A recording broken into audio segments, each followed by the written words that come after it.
Nós vamos agora abrir no texto de Mateus, capítulo de número 5, Mateus 5, de 33 a 37, perdão, de 38 a 42, Mateus 5, de 38 a 42. Continuando aí a nossa série de estudos no Sermão do Monte, onde Jesus Cristo inicialmente descreveu o caráter, as características dos filhos do reino, e depois passou a explicar como estes deveriam viver diante dos homens, especialmente como eles deveriam se comportar diante dos ímpios, como se relacionar com o mundo, testemunhando de Cristo, demonstrando que de fato pertencem a um reino superior, a um padrão superior de vida, que é disso que Cristo está falando quando ele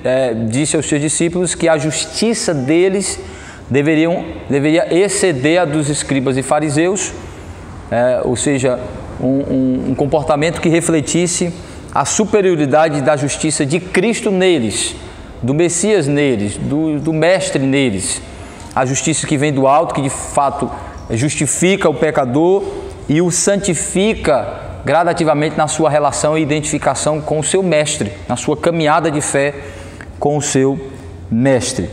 Então Jesus Cristo, para explicar isso, ele dá alguns exemplos de interpretação e aplicação equivocada da lei, deturpando o sentido da lei, diminuindo o espírito abrangente da lei, reduzindo a lei a sentidos reducionistas de entendimento e de aplicação, e com isso produzindo uma justiça inferior e totalmente equivocada em relação ao que a lei de fato exige e ensina. Então Cristo pega alguns exemplos, ele não é exaustivo na abordagem da lei, mas pega alguns exemplos para mostrar como os judeus, especialmente os fariseus, estavam equivocados na abordagem da lei, e como seus discípulos, mesmo libertos da condenação da lei, mesmo libertos do cerimonialismo que seria cumprido em Cristo, estavam ainda associados ao espírito predominante da lei, associados ao padrão moral estabelecido pela lei, como padrão de justiça, e que eles deveriam observar a lei, amando-a como padrão moral de Deus para o seu povo, para os seus seguidores, seus filhos. Então, aqui, nesta porção que nós lemos, Jesus vai tratar de mais um aspecto da lei, relacionado especificamente à questão das penas,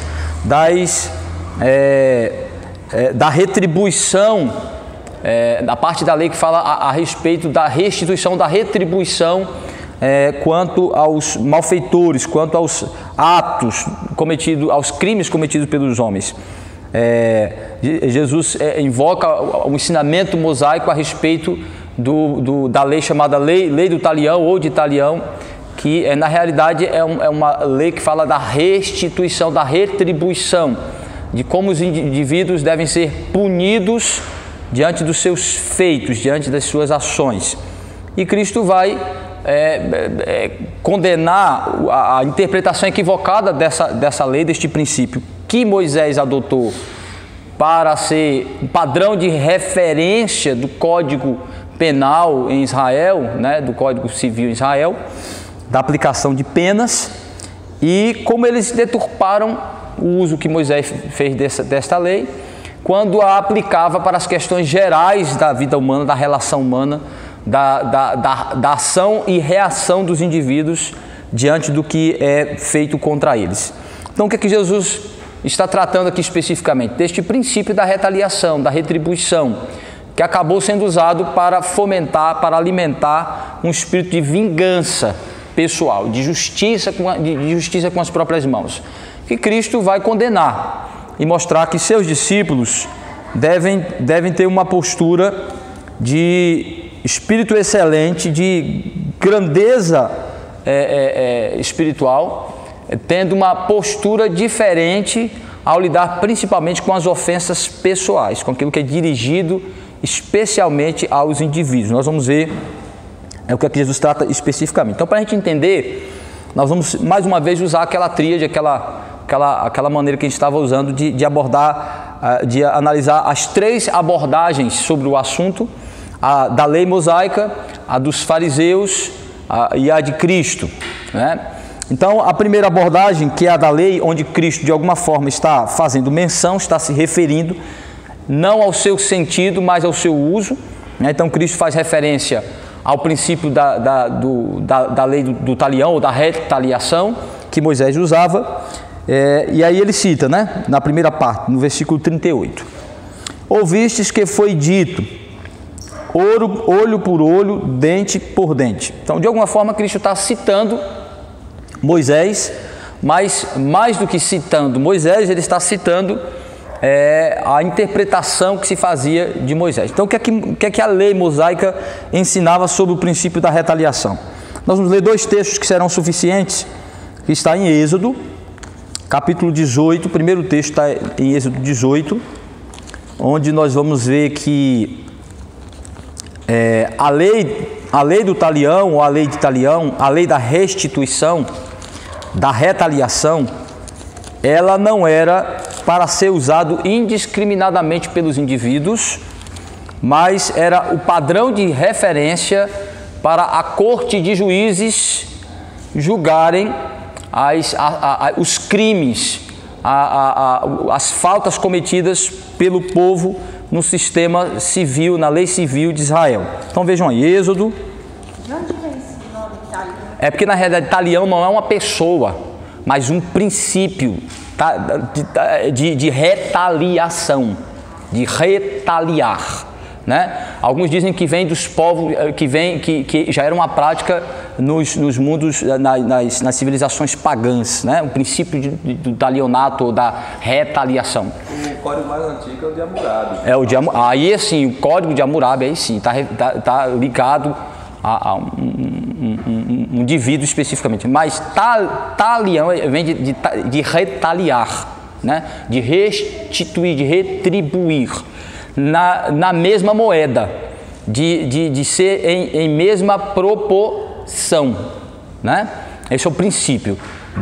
É uma lei, ou um princípio, uma norma, uma regra de retaliação, de proporcionar ao indivíduo o mesmo mal equivalente ao que ele produziu ao outro, né? Daí a ideia de dente por dente. Então, retaliar, ou restituir, ou retribuir, né? Que o indivíduo receba em mesma proporção o mal que produziu no outro. Então, este princípio que Moisés, inspirado pelo Espírito Santo por Deus, adotou no sistema do Código Civil de Israel, e nós vamos ver por quê, diz o seguinte: primeiro, entendemos que as leis civis tinha a lei do talião como referência de pena, mas as leis civis deveriam ser aplicadas não pelos indivíduos indiscriminadamente, não nas relações individuais, mas na aplicação da justiça e da lei nas cortes, pelos juízes, certo? Então vejam aí, Êxodo 18, 25 e 26. Quem achou, leia, para me ajudar. Êxodo 18, 25 e 26. Escolheu Moisés homens capazes de todo Israel e os constituiu por cabeça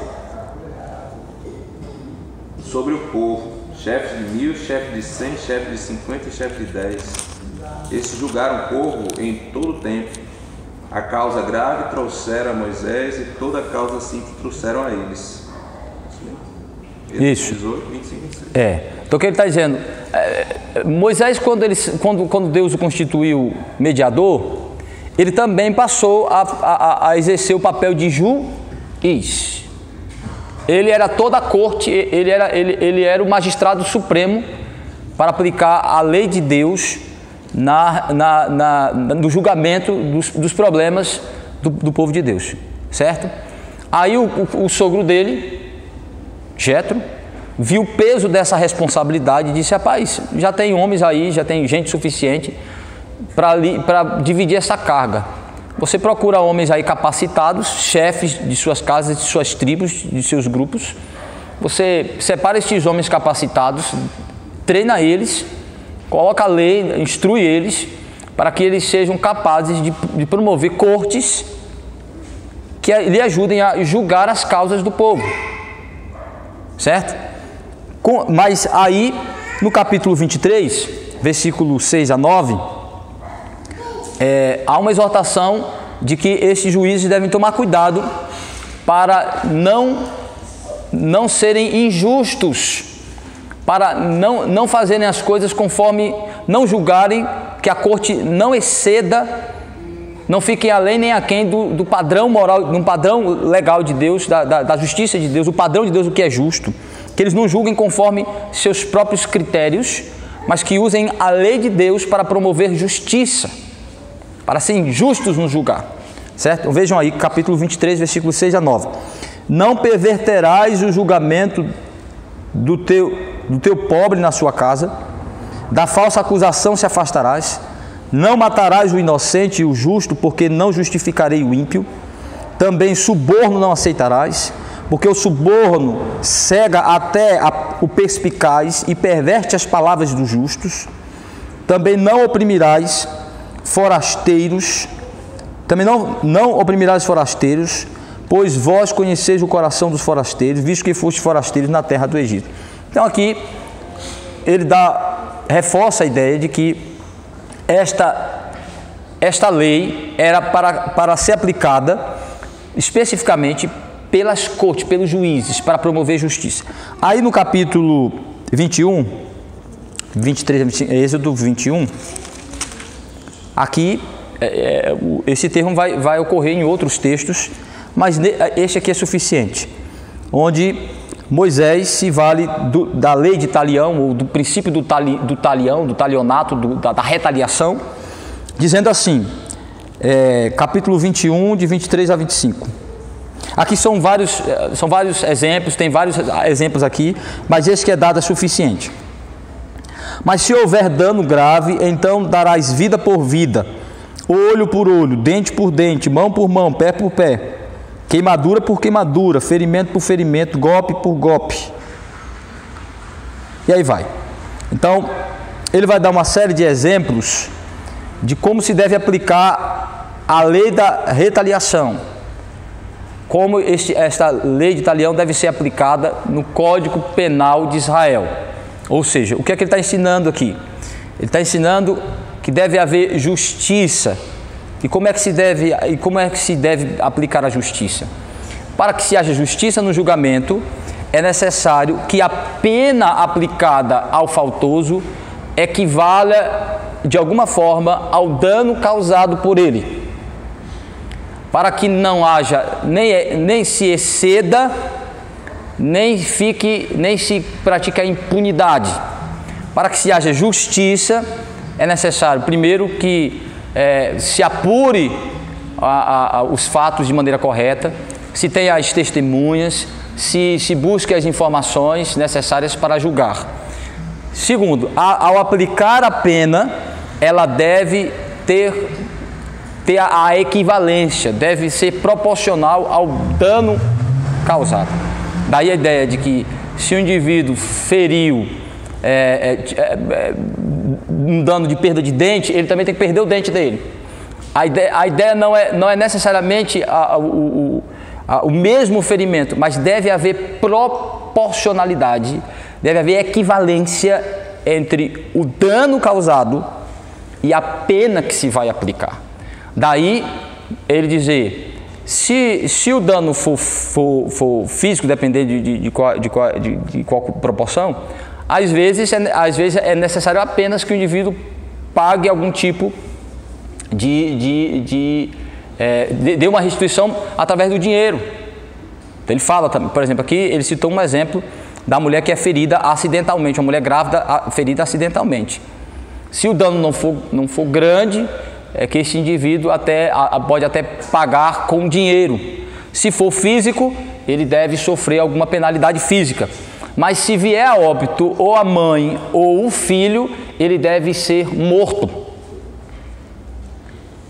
Daí o princípio de pena de morte para o homicida, ela não é necessariamente da lei mosaica, ela é aplicada na lei mosaica, mas é um princípio da dignidade da vida, e por não ter nada, humanamente falando, de maior valor que a vida, quando você tira a vida de alguém, só há uma forma justa de você pagar por isso, ter a sua também retirada.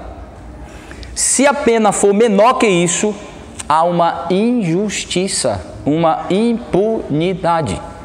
Daí ele dizia, vida por vida, porque não há forma mais justa, não existe pena justa se tirar a pena de morte para o homicida. Se não fizer isso, eu estou aplicando injustiça, impunidade e diminuindo o valor da vida. E pior, faço o que o nosso país tem feito: promovo o espírito da vingança. Por quê? Porque quando não há justiça na aplicação das penas, a sensação de impunidade fomenta o desejo de justiça pessoal, de vingança, de fazer justiça. A lei não fez, o magistrado não fez, o governo não fez, fazer justiça. O indivíduo fez, aprontou, está aí solto. Passou 2, 3 anos na cadeia, já está solto. Aprontou, miséria, destruiu vidas, acabou com vidas, está aí solto. Então, o princípio, a lei do talião é para que haja justiça, que o indivíduo seja de maneira justa punido, que ele receba uma punição equivalente ao dano causado, para não fomentar também a vingança, para que haja justiça e desencorajamento da vingança. Mas isso deve ser feito dentro da lei, pelas normas da lei e pelas autoridades constituídas, pelo magistrado, pelas cortes, pelos juízes. Então, em Israel, isso não era para o indivíduo julgar, analisar e aplicar uma vingança pessoal, uma justiça pessoal. Ele não deveria fazer isso. Sim, permite a sua opinião. Porque, ao invés de permitir que Caim fosse morto, Deus apenas aplicou um sinal na sua testa, fazendo-o fugitivo para o resto da vida? Neste caso aí, Deus como juiz, o liberou para receber a pena de uma outra forma, né? Ele disse que não suportava mais. Ele receberia a pena não sendo morto. Aí que sinal é, eu não sei. Mas se vê ali que existe uma pena de morte para quem mata, porque ele disse que claro, as pessoas que existiam naquela época poderiam matá-lo. Claro, mas aí de alguma forma é como se Deus, quem deveria aplicar a pena ali, só tinha Deus para fazer aquilo ali, né? Ou o pai, a mãe, ou Deus, né? Então, Deus como legislador e o juiz naquela hora, que é um caso excepcional, né? Que é um caso excepcional, que não deve ser o padrão, é um caso excepcional dentro da providência de Deus, do propósito de Deus, até para que Caim permanecesse vivo, né? Não é a norma, é uma exceção. Neste caso, o juiz não aplicou a pena que ele merecia, não de uma maneira que estivesse absorvendo ele ou deixando ele impune no sentido pleno da palavra. Mas é como se Deus tivesse escolhido uma outra forma de puni-lo naquele caso ali específico, né? Nesse caso específico. Mas o princípio da pena de morte, ela vai ficar mais clara quando há sociedade, há grupo social suficiente para estabelecer as cortes. Isso é dado especialmente com Moisés. Apesar de que o princípio com Noé, em Gênesis 9, né? Quando em Gênesis 9, Deus vai reforçar este princípio e que ele deve ser aplicado, né? Da pena de morte para homicidas. Um caso excepcional de Caim foi um tratamento específico de Deus dentro da sua provisão com ele. É porque tinha que povoar a terra? De alguma forma, é como você disser também assim, bom, dentro da lei de Deus e do princípio de Deus, a questão do envolvimento de pessoas do mesmo sangue, né? Que é o caso não, o casamento com pessoas do mesmo sangue, né? Fugiu agora a palavra. O incesto. O incesto é pecado, né? Deus estabeleceu o incesto como pecado. Mas como é que Caim e Sete procriaram? Com as irmãs. Só pode ser com as irmãs. Só pode ser. A Bíblia não deixa tão claro, até clara para não ser agressivo e também de alguma forma, porque isso não vai ser a norma, isso não vai ser o princípio. Pelo contrário, isso vai ser proibido. Mas me digam, se Adão e Eva é o primeiro casal, como é que Caim casou? Casou com quem? Mas as filhas de Ló fizeram isso também. É sim, mas aí já era constituído pecado. Tanto que depois a geração das filhas de Ló Proibido. foram as mais perversas. Aí já é proibido. Aí você vai dizer assim, que no caso lá não era, Deus colocou como certo. Foi uma exceção, um aspecto específico da providência de Deus. Tamar fez com Judá. Aí já está claro, né? Então assim, o que eu estou dizendo?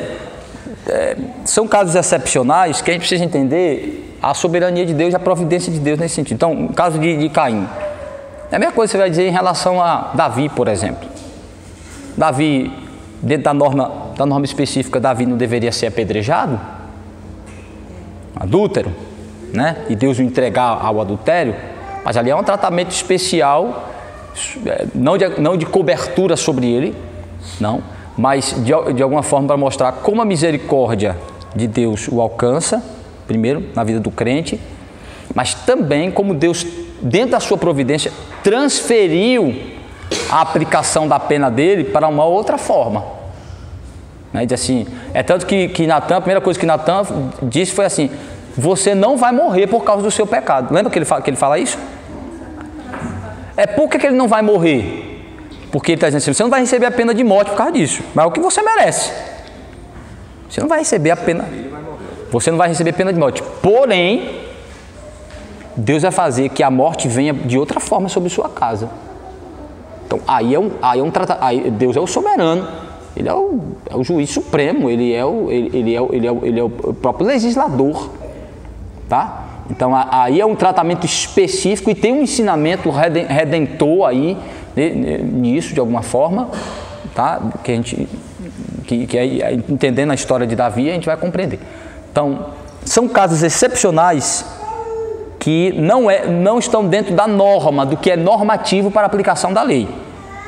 O que é normativo para a aplicação da lei, né? É igual eu gosto de citar outros exemplos. Por exemplo, Jesus disse que necessariamente o que crê tem que ser batizado, mas existem casos excepcionais. Não existe? O ladrão da cruz, por exemplo, ele foi impedido, circunstancialmente impedido, tá? Então, essa é o que é a norma, mas existem as excepcionalidades que não podem ser uma rebelião com a norma, não pode ser uma resistência à norma, mas casos excepcionais em que a norma não pode ser aplicada sobre aquele indivíduo. Tá? Quando se há flexibilização da norma. Quando não se há flexibilização, por exemplo, existem normas que não existe flexibilidade para elas. Por exemplo, a Bíblia diz que Deus só salva pecadores por meio de Cristo. Existe excepcionalidade aí? Não. A Bíblia trata dessa norma como absolutos, sem qualquer relatividade, sem qualquer excepcionalidade. Agora, existem normas que Deus estabeleceu que Ele traz excepcionalidades, tá? Que aí eu citei o caso da fé, por exemplo, de professar a fé. Todos precisam receber a fé. Todos os eleitos precisam ser unidos a Cristo pela fé. Mas alguns eleitos não terão a condição de professar a fé. Como, por exemplo, uma criança que morre na sua infância e que é um eleito e vai se encontrar com o Senhor. O Espírito Santo aplicou a obra, mas ele não chegou à idade da razão para professar a sua fé. É um caso. Ou o indivíduo que perde a sua consciência, a fé chega em seu coração e ele não pode falar. Ou perde a sua fala, ou perde a sua capacidade de comunicação. Então, são casos excepcionais que a gente vê uma aplicação especial da norma. Tá? Então, aqui, neste caso aqui, a norma, o princípio da lei do talião, que Moisés adotou, é que deve haver proporcionalidade na pena, entre a pena em relação ao crime, à falta. E isso deve ser aplicado pela corte, pelos juízes, segundo a lei de Deus. Então, para que haja justiça, para que se desencoraje a vingança e para que o indivíduo, de fato, receba a retribuição devida daquilo que ele cometeu. Então, esse é o ensinamento da lei de Moisés, da lei mosaica do princípio da retaliação. Porém, Jesus está combatendo não este princípio. Jesus não anulou a lei de talião, nem com a questão do fim da lei civil. Porque aqui é um princípio. É um princípio para nortear o Código Penal. Tá? O que de alguma forma foi abolido para nós é o Código Penal específico de Israel, que estava debaixo de um governo teocrático. Mas o princípio do talião, ele é geral, ele é permanente. Por quê? Porque é um princípio de justiça de aplicação de pena. Que não se pode, esse é o problema do nosso sistema penal, do nosso Código Penal brasileiro. Ele aplica penas injustas, penas que não equivalem à falta cometida pelos indivíduos. Como, por exemplo, homicidas não serem punidos com pena de morte. Crimes hediondos e terríveis não serem punidos com penas duras. Nós temos um sistema apenas de aplicar pena com encarceramento, sem gravidades, sem sistema, por exemplo, de restituição financeira. No Código Penal judaico, havia algumas restituições específicas que o indivíduo precisava fazer ao Estado e aos indivíduos que ele causou o dano, que nós não temos no nosso país. Especificamente, quase não temos, só em casos de alguns crimes muito poucos, né, que se paga alguma indenização específica, né, mas a maioria não é. Mas veja o sistema de talião, o princípio de talião, boa parte das restituições envolve dinheiro. Por exemplo, tem um caso aqui na lei do ladrão roubar o gado, o animal de um fazendeiro. Se ele tivesse comido esse animal, se ele tivesse dado fim a esse animal, ele tinha que devolver o dinheiro, o dobro equivalente ao valor do animal, o dono. Ele tinha que restituir financeiramente o indivíduo. Eram 3 situações. Se ele entrasse para invadir a casa e ele fosse morto, o dono da casa não era punido. Defesa pessoal. Se ele invadisse de dia e o indivíduo ferisse, aí o que feriu recebia algum tipo de punição e a pena ao ladrão era abrandada. Ele ainda era punido se não fosse morto. Se fosse morto, era o dono da casa que iria receber uma pena, porque matou o indivíduo de uma maneira que ele não tivesse possibilidade de se defender, ou não estava necessariamente causando um risco ou um dano à vida, mas ao bem, apenas ao bem. Quando, por exemplo, se o ladrão arrombasse a casa à noite, o dono da casa podia matar ele, porque ele estava, entende-se a lei, que entrar à noite estava colocando a vida da família em risco, as intenções eram muito mais maldosas. Entrando de dia, o dono da casa poderia vê-lo e poderia neutralizá-lo de maneira não letal, não mortal. Daí você ter as proporcionalidades da pena de acordo com os eventos, as situações, os atenuantes, os agravantes, os pós, os contras, as circunstâncias de um modo geral, para se pesar de fato a gravidade da falta e se aplicar uma pena equivalente e justa. Infelizmente, o nosso sistema alimenta a impunidade, porque o máximo de pena que o sistema brasileiro tem é 30 anos. Mesmo assim, não se cumpre 30 anos de pena no nosso país. um dos culpados da Lava Jato, não sei se é Disseu, não, o governador do Rio de Janeiro, Cabral, já tem mais de 120, cento e tantos anos de pena. Ele já pegou 100 e tantos anos de pena.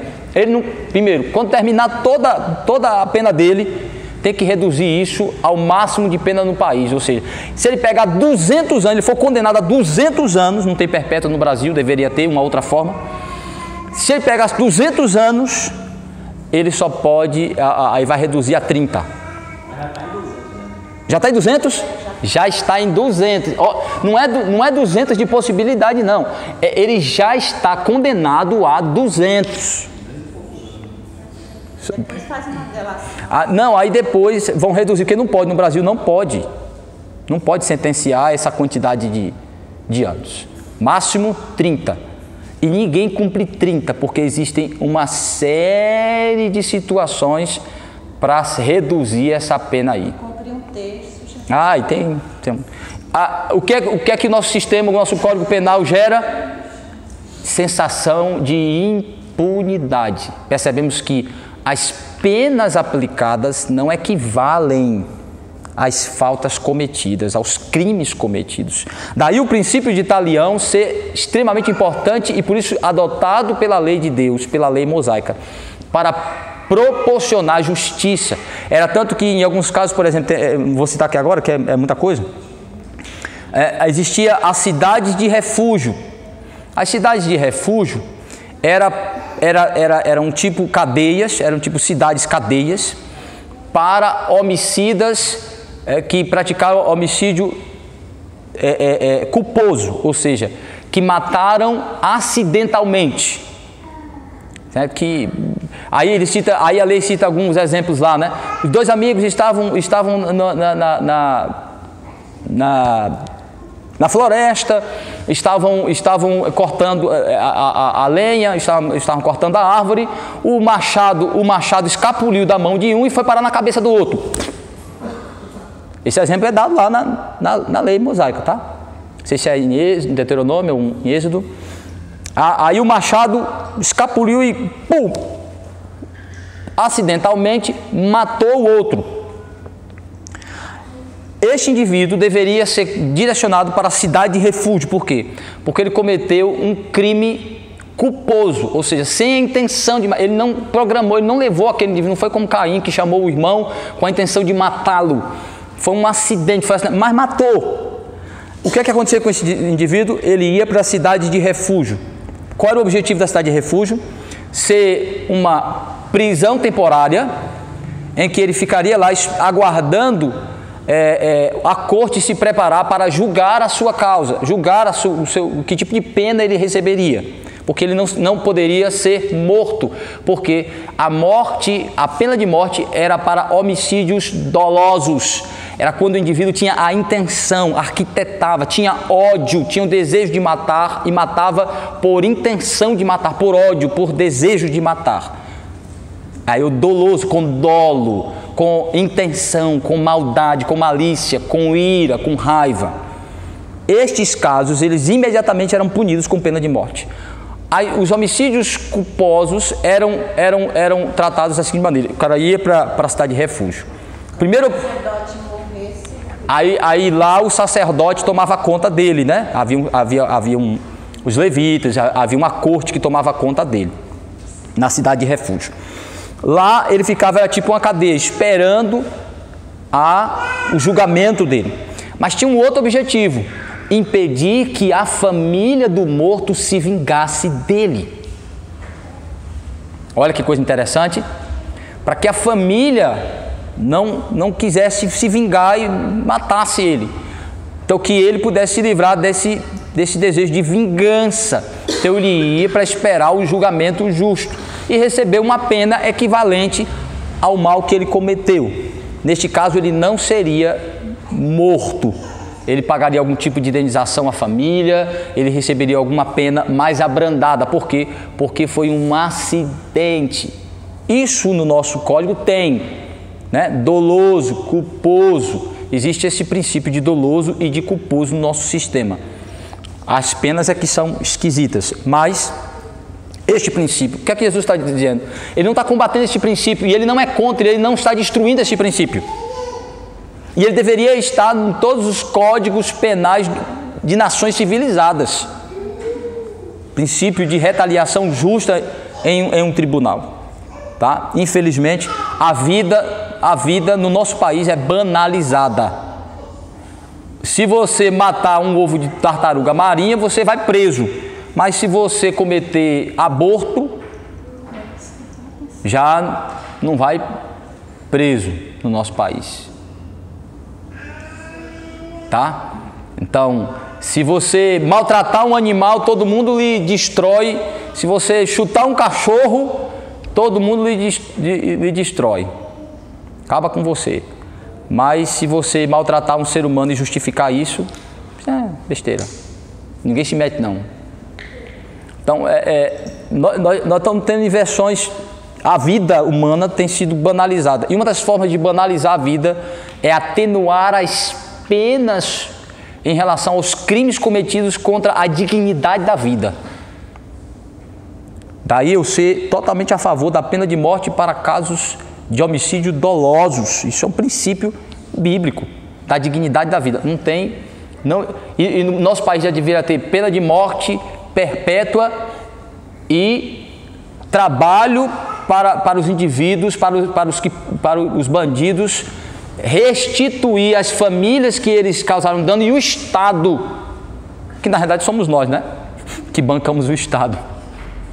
Né? Os indivíduos bancarem, pagarem, restituírem os danos que são causados no aspecto físico, moral e financeiro a nós, cidadãos que trabalhamos, pagamos nossos impostos e bancamos esses indivíduos no crime para ficar pensando como roubar melhor a gente, criando um golpe mais aperfeiçoado que a gente caia com mais facilidade. Então, dentro da prisão mesmo, né? Telefonando. Dentro da prisão eu já recebi, né? Os cabas lá na bem boa, num bem bom, ligando para mim, de dentro da cadeia, ligando para mim, querendo me dar um golpe. É brincadeira, e eu pagando para aquele indivíduo ficar lá e comendo, pensando em como me roubar. Então, infelizmente, no nosso país, nós vivemos uma sensação de impunidade. Mas Jesus não está combatendo, ele não está sendo contra o princípio de talião. É justo o princípio de talião. Jesus está sendo contra o uso que os fariseus estavam fazendo. Agora, essa é a visão de Moisés. Qual é a visão dos fariseus? Eles pegaram o princípio do talião e justificaram as ações individuais de vingança. Então, o que é que os fariseus fizeram? O que é que os judeus fizeram?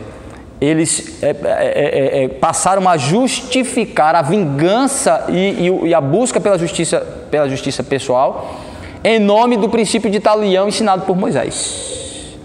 Então daí eles começaram a dizer que o indivíduo, o cidadão, deveria fazer de tudo para defender a sua honra, seus bens, sua dignidade, sua família, promovendo a retribuição, a restituição com as próprias mãos, devolvendo na mesma moeda o mal que lhe fizesse.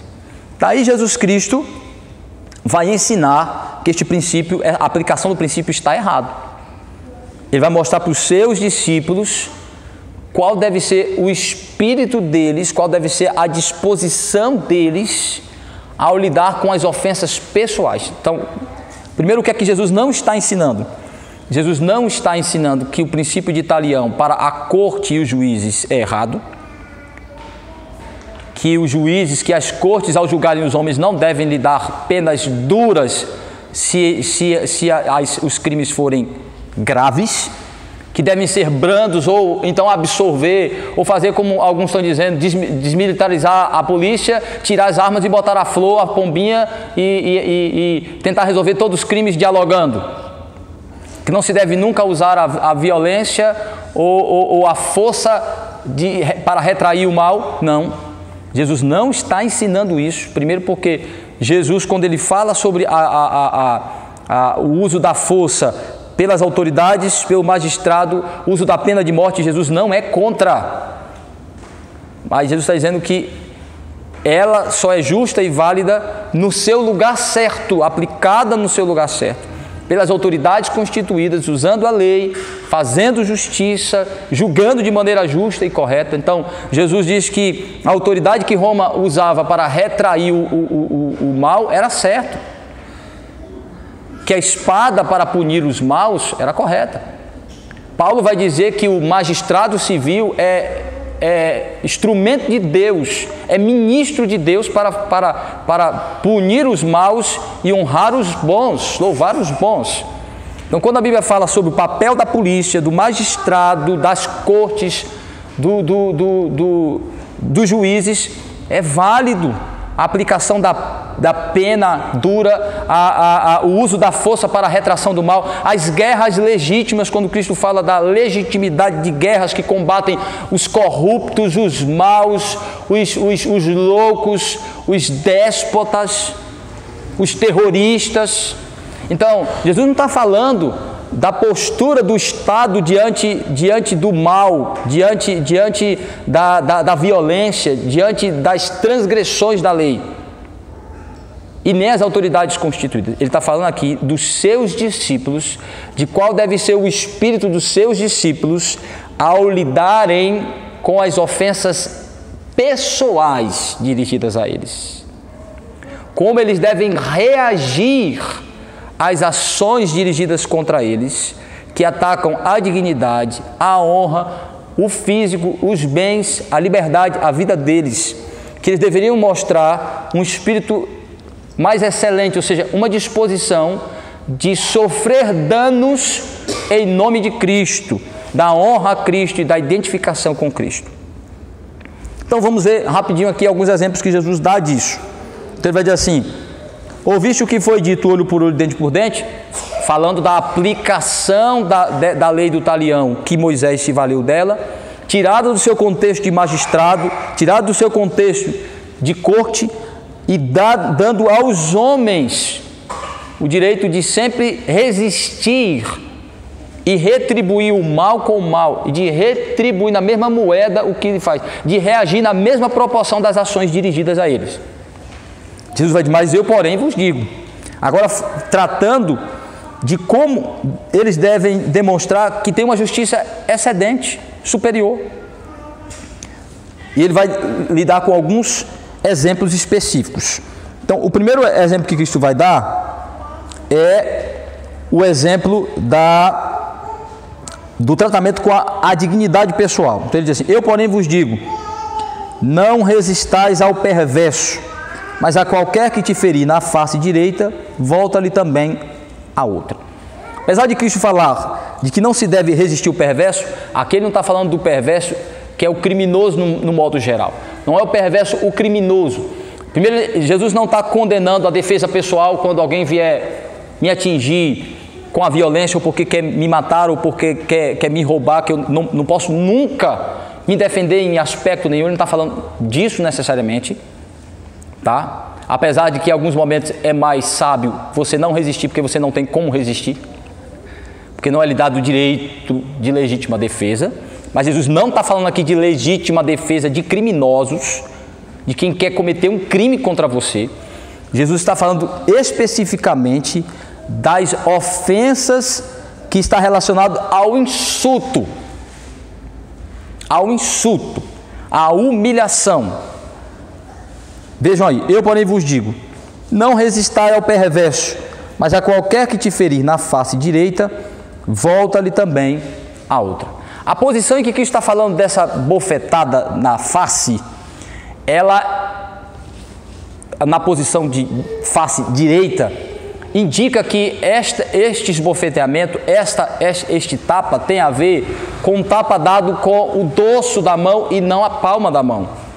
Isso indica que os tapas que são dados com o dorso da mão é insulto, é ofensa, é humilhação, é uma forma de humilhar, de ofender, de ser ofensivo, de destratar moralmente. Não está falando necessariamente do bater como ofensa física, como dano físico, mas está falando das ações de insultos, de insultar. E o que Cristo está ensinando aqui?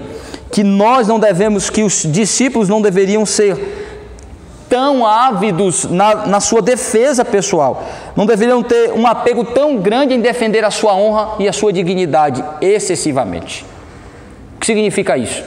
Que eles deveriam estar dispostos em alguns momentos em suportar as ofensas dirigidas a eles, aos insultos dirigidos a eles. Isso não significa que eles não poderiam nunca resistir no sentido de perguntar, de indagar e de buscar justiça. Mas quando se fala dos insultos pessoais, que eles deveriam primeiro tratar aquilo no âmbito pessoal. Ou seja, o que é que Jesus está querendo mostrar com isso? O próprio exemplo de Jesus. Como foi que Jesus, quando ele teve um momento que o soldado deu um tapa na cara de Jesus Cristo. E o que foi que Jesus fez? Alguém abra aí João 18, versículo 23, outro irmão abra Atos 23, versículo 3. Nós temos dois exemplos de Jesus e Paulo, ambos sendo afetados fisicamente, mas com o intuito de ofender, de insultar, de humilhar. E como foi que Jesus reagiu a isso? Jesus repreendeu a ação, perguntando por que se havia justiça naquele ato, mas não retribuiu devolvendo o tapa, certo? Mas perguntou se era justo ele ter sido ofendido sem ter merecido. O que é que Cristo faz aí? Ele reivindica diante de quem poderia fazer justiça, soldado e uma autoridade romana, e diz: vocês acham que foi justo o que eu recebi? Reivindicou, invocando o princípio da lei, da defesa pessoal, do direito à dignidade do indivíduo, mas não se viu no direito de retribuir. Vejam aí, olha o que o texto diz.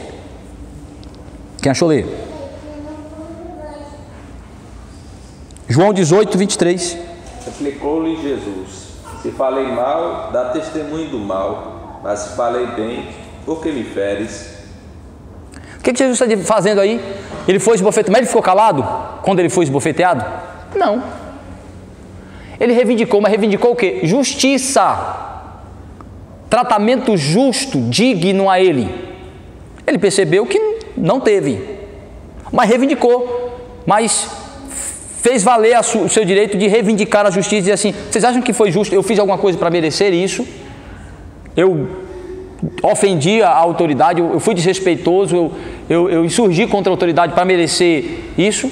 Não. Então ele percebeu que recebeu uma injustiça, reivindicou, invocou o princípio da justiça, mas não se vingou. Ele não se vingou, ele reivindicou a justiça. Viu que a justiça não foi feita, sofreu dano, sofreu a injustiça, reivindicou, não teve o seu direito atendido. Paulo faz a mesma coisa. Vejam Atos 23, 3. Quem achou ler? Então lhe disse Paulo: se Deus dá diferente para enviar, tu estás aí sentado para julgar segundo a lei, e contra a lei mandas vir.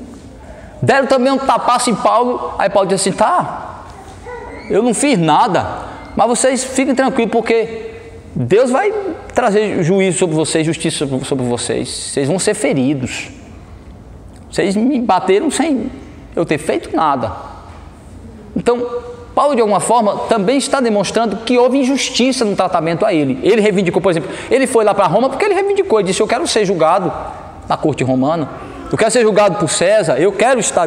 Mas ele viu que praticaram também justiça contra ele, que não aplicaram a lei. Mas ele aí sofreu dano e disse: mas um dia vocês vão pagar pelas injustiças cometidas contra mim.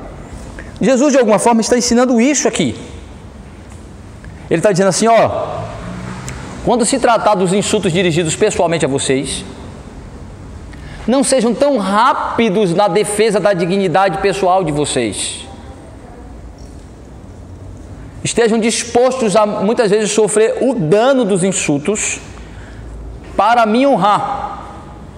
Então aqui, por exemplo, quando é que eu aplico esse exemplo de Cristo de dar o rosto para me baterem de novo?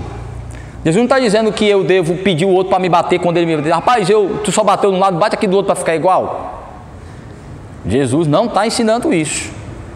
Ele está ensinando a disposição de sofrer o primeiro insulto para ir ao indivíduo que lhe insultou, tentar resolver o litígio com ele.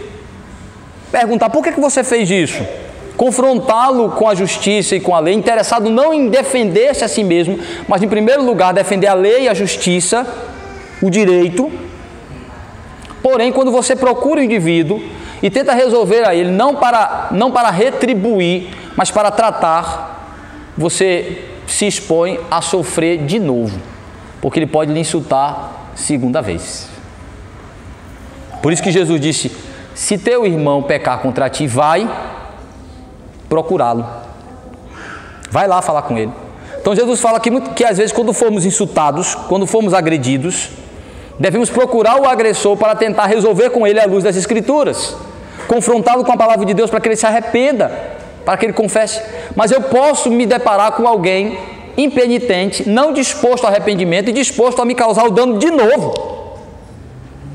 Daí a ideia de dar o rosto à tapa de novo, é que com o espírito que Cristo me ensinou, de não estar muito preocupado com a minha defesa, mas com a defesa da verdade, da justiça e do exemplo de Cristo, eu vou me expor a tratar o assunto a alguém que pode não estar disposto a tratar biblicamente e querer me agredir de novo. Eu vou com a disposição de perdão, de produzir nele arrependimento e de lhe dar o perdão se ele se arrepender, mas ele pode estar disposto a me ofender de novo. E é aí que Jesus está dizendo, aí você se expõe a receber um outro tapa. Quando você faz o que Cristo mandou, sendo ofendido, procurar o ofensor para tratar de maneira pacífica, tranquila com ele, aquele litígio para tentar resolver.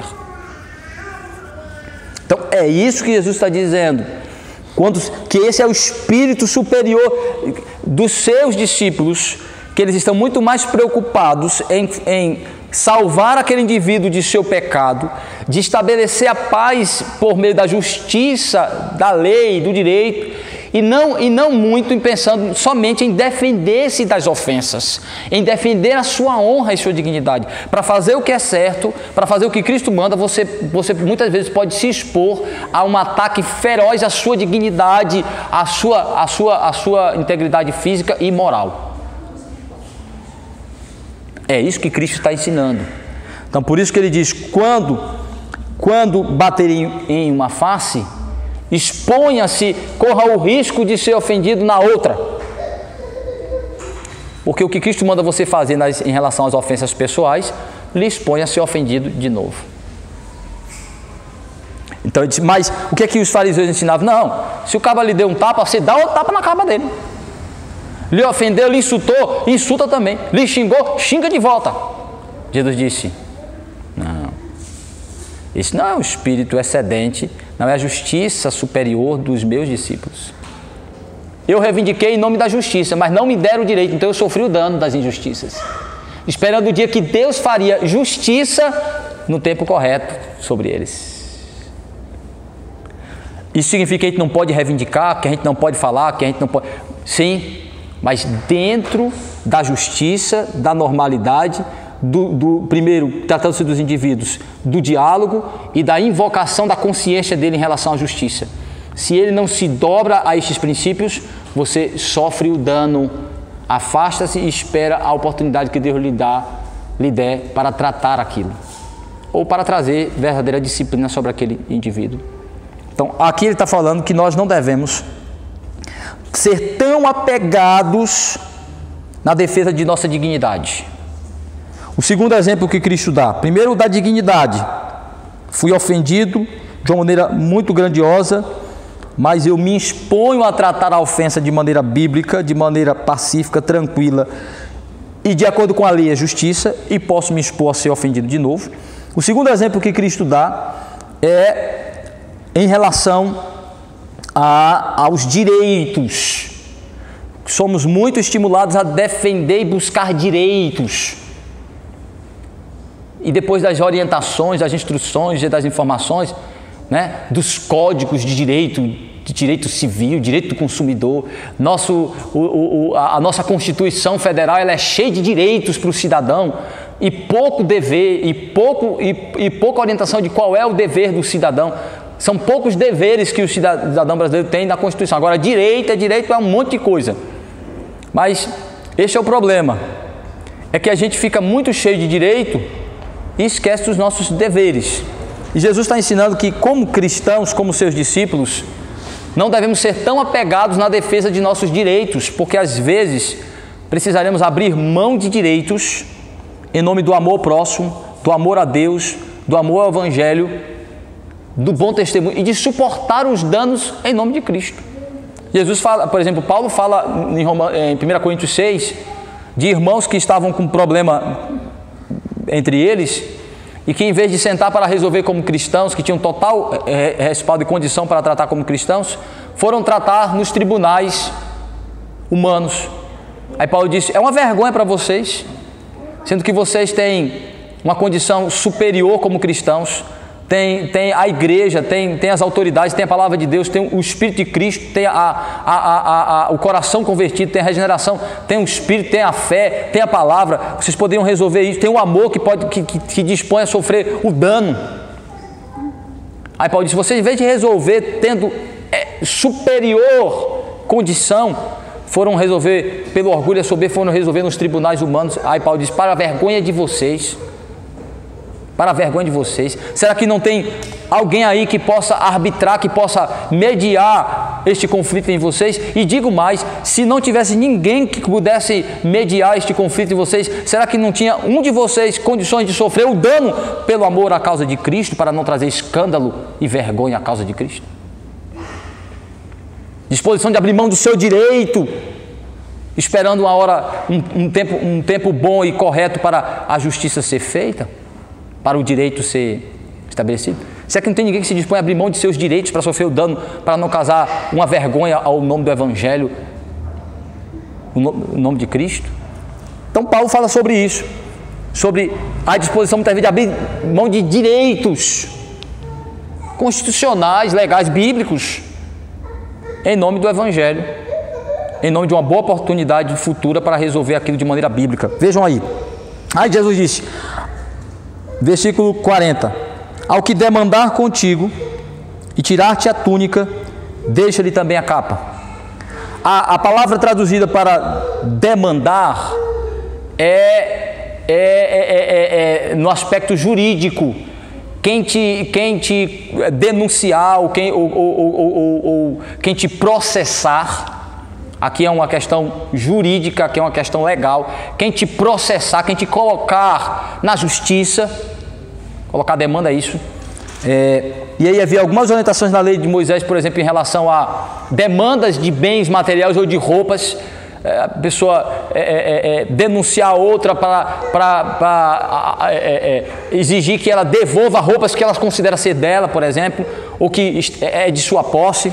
Aí a lei diz que nestes casos não deveria deixar o indivíduo nu, deveria ter um pouco de piedade e compaixão, não deveria tomar toda a roupa de um indivíduo, mesmo que ele estivesse errado, deveria pelo menos demonstrar uma certa compaixão. Aí aqui Jesus está dizendo assim: se alguém entrar numa questão judicial contigo e a resolução final é que tu perca a tua roupa, ou seja, que você seja exigido pela justiça que devolva a roupa, ele disse: dê mais. Em outras palavras, abra mão de defender seu direito e se disponha a fazer cumprir a sentença. Aceite a sentença final.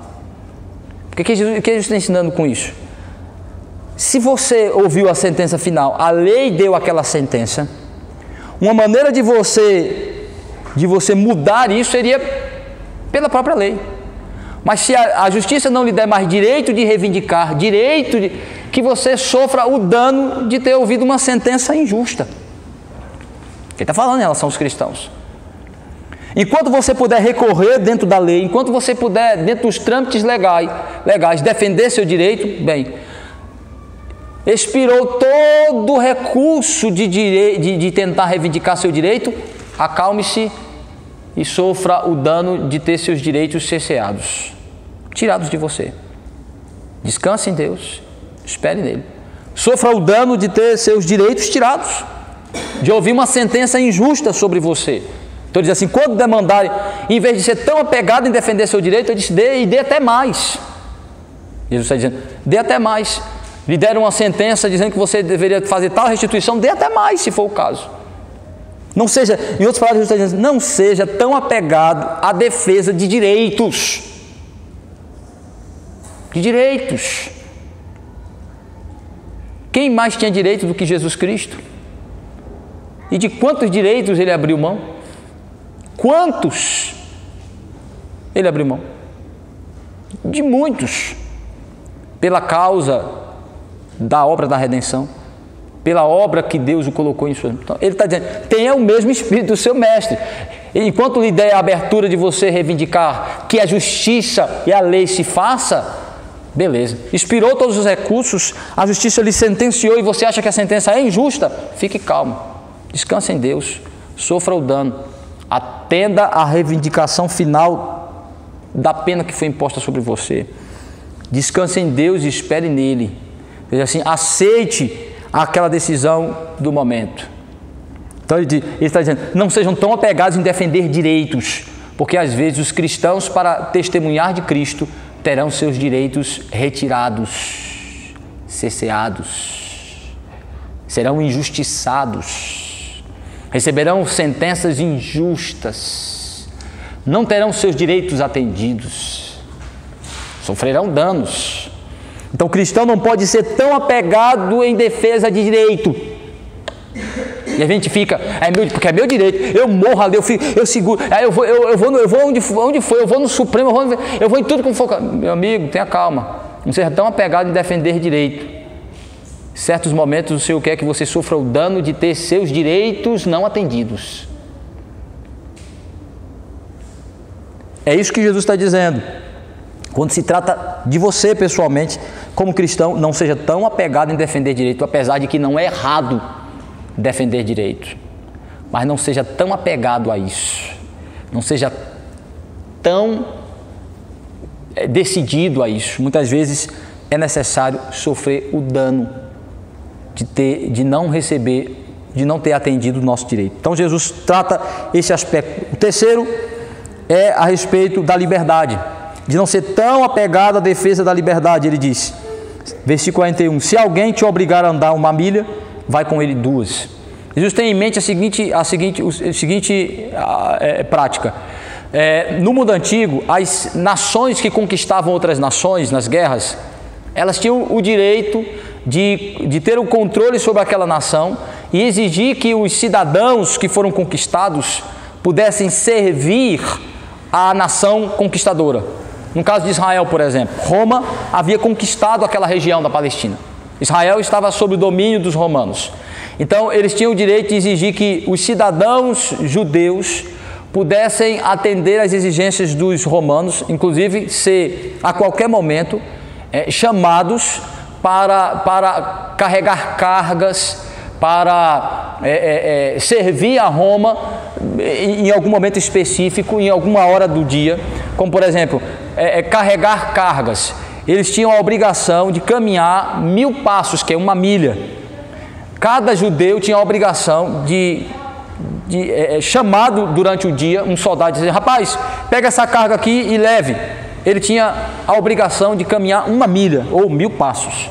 Outro judeu tinha que ser chamado para pegar mais aquela milha, ou seja, ele tinha a obrigação de dedicar 1 milha do seu dia a qualquer serviço que Roma o chamasse para fazer. Daí vocês lembram do exemplo de Jesus com a cruz. Lembra do Sirineu? Está lá em Mateus 27, versículo 32, onde Jesus está carregando a cruz e o soldado romano pega um transeunte, um sirineu, diz, ei, você, carrega aí. E ele vai.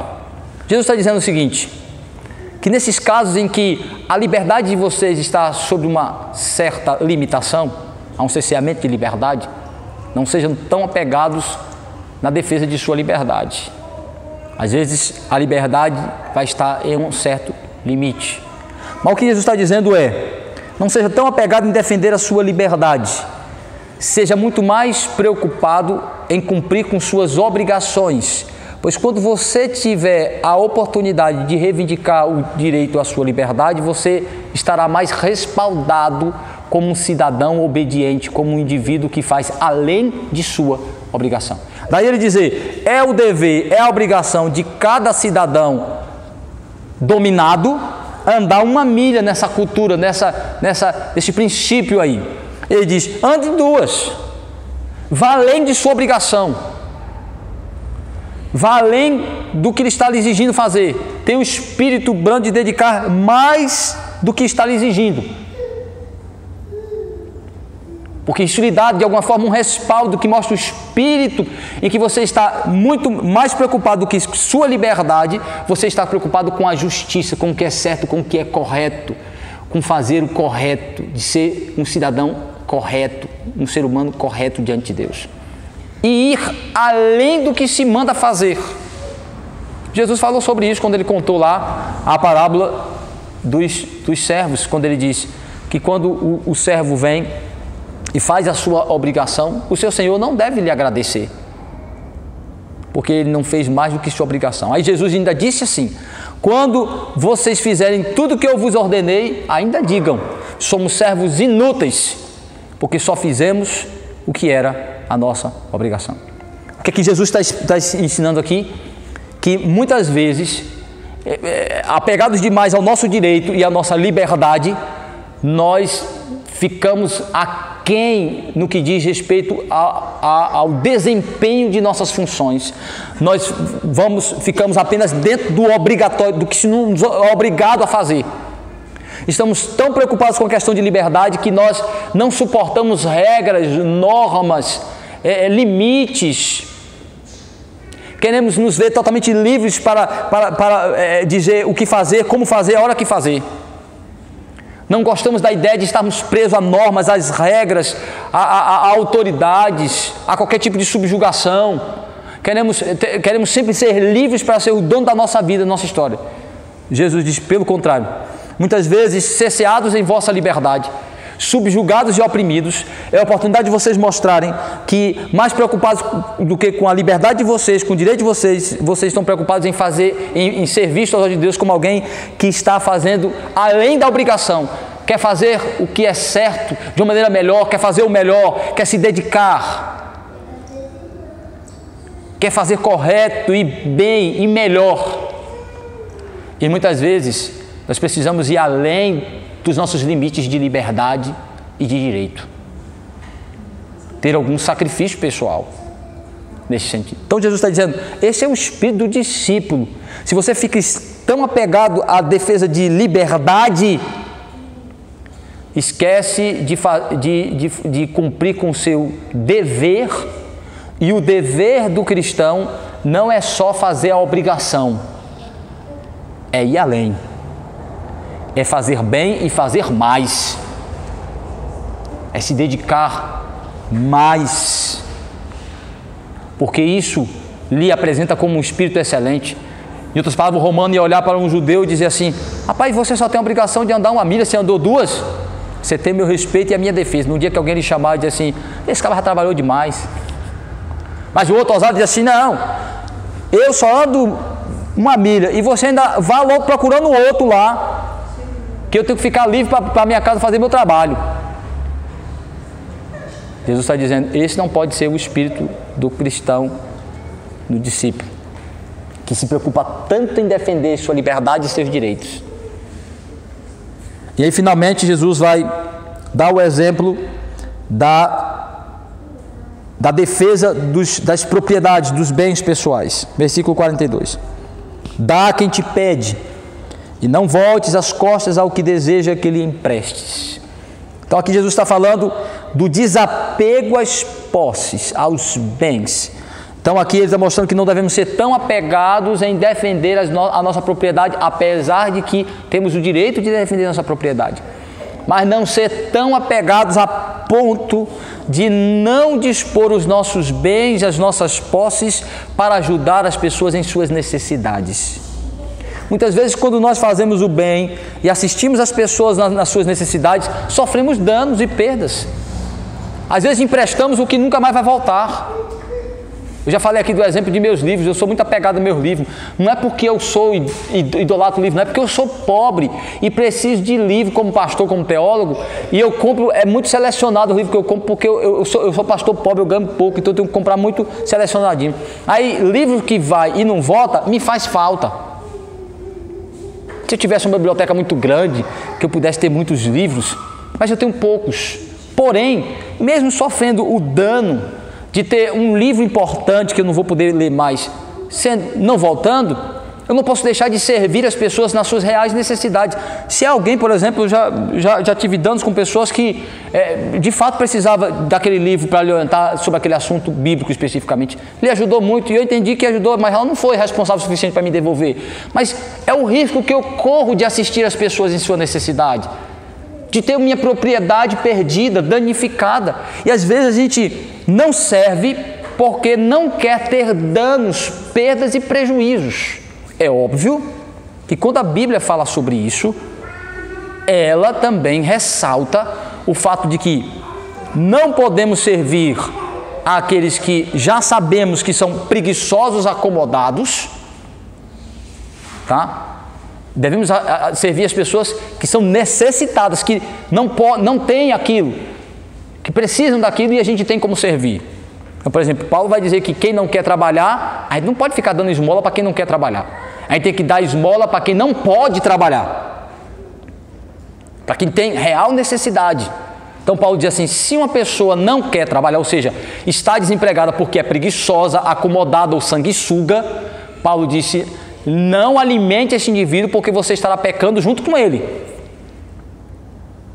Lá em Provérbios, Salomão diz que ser fiador é um grande risco e uma atitude insensata, porque eu estou emprestando o que não se deve emprestar, meu nome,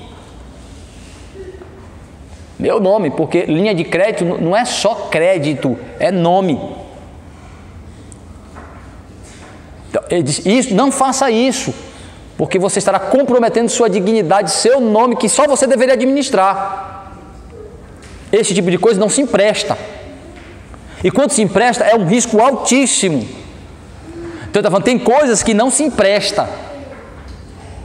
Por quê? Tem coisas que faz parte de uma administração pessoal e não pode ser transferida, como seu nome, sua dignidade. A esposa e o marido não se empresta, né? Não se empresta filho, não se empresta marido, não se empresta esposa. Então tem coisas que não se empresta, mas aquilo que se empresta tem a ver com as necessidades dos indivíduos que não podem supri-las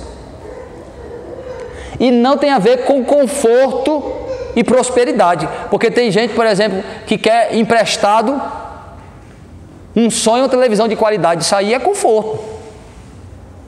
É conforto, isso aí tem quem pode. Tem gente que quer emprestado Wi-Fi. Wi-Fi é para quem pode ter. Se você não pode ter, não tenha nem telefone. E você vive, e não é necessidade. Você vive sem. É comprovado que as pessoas podem viver sem, apesar de ter gente que tem a sensação de que não pode viver sem internet. Mas pode, e vive, e já vivemos muitos anos. Então, o que Jesus está dizendo é, se alguém, quem te pede e quem tem necessidade, assista. Não fique com medo de ter prejuízo, de ter danos em seus bens, quando você está assistindo as pessoas. Você pode ter dano, você pode não receber de volta, seu bem pode ser danificado, a pessoa pode ser ingrata, a pessoa pode nunca lhe reconhecer o que você fez por ela e pode lhe retribuir o bem com o mal. Então Jesus está dizendo, não seja tão apegado na defesa de suas propriedades, de seus bens, de suas posses. Disponha ela a servir e a fazer o bem. Paulo fala sobre isso em Tessalonicenses, Paulo fala sobre isso em vários outros textos. João fala sobre isso, que amor é esse que eu vejo um irmão passar necessidade e despeço ele, mando embora. Não, ter a disposição de colocar, não ser tão apegado às nossas posses, nossos bens. Tem pessoa que não dá carona ao outro no carro para não sujar o carro. Eu vi essa semana passada, ocorreu um acidente, não sei se foi com tiro. O rapaz estava sangrando, o outro disse que não ia levar ele no carro porque ia sujar o carro dele de sangue e o rapaz morreu. Quer dizer, um indivíduo desse, é disso que Jesus está falando. Você não vai colocar o seu bem, tão apegado à defesa do seu bem, à conservação do seu bem, que você não se importa com a vida. E tem gente assim. Na minha infância eu conheci uma pessoa que não dava carona aos irmãos porque disse que os irmãos estavam com os pés sujos e ia sujar o carro de lama. E era verdade isso, ele tinha esse pensamento, ele não dava carona para as pessoas. E nesse período de chuva, e como era antigamente aqui no Parque P, que não tinha, nessa rua aqui não era calçada, hein, Ricardo? Que tinha uma poça de lama aqui bem na frente da igreja. Eita, que benção, aí que era bom de pegar carona com os irmãos, molhado e com os pés cheios de lama. Uma pessoa ser capaz de não dar uma carona a um irmão necessitado, para não sujar seu carro, ou uma pessoa que está sofrendo, que está sangrando, para não sangrar o seu carro, que aquele sangue nunca saísse de lá fedendo, morrinho, ele tivesse que vender o carro. Ele não poderia deixar de ajudar a vida, de assistir a vida, para não ter um prejuízo material. É disso que Jesus está falando. Quem precisar de você, quem tiver necessidade do que você tem, não seja tão apegado aos seus bens a ponto de privar as pessoas em suas necessidades. E com isso Jesus está mostrando, meus irmãos, na realidade, é que seus discípulos não podem ser tão apegados. O que significa se humilhar, o que significa morrer para si mesmo, morrer para o ego, morrer, ir para a sua cruz para seguir a Cristo. É não ser tão apegado na defesa de sua dignidade, não ser tão apegado na defesa de sua liberdade, ser tão apegado na defesa de seus direitos, não ser tão apegado na defesa de suas posses, porque às vezes você vai precisar sofrer algum dano nessas áreas por causa de Cristo, por amor ao próximo, para testemunhar do Senhor. É aí que a injustiça do cristão excede a dos ímpios, porque ela vem de Cristo, que abriu mão de tantas coisas para fazer a obra do Pai, para nos salvar. Que Deus nos abençoe, nos dê graça, nos faça entender a grandeza de seu ensinamento, de sua palavra, aplicando-a em nossos corações. Amém.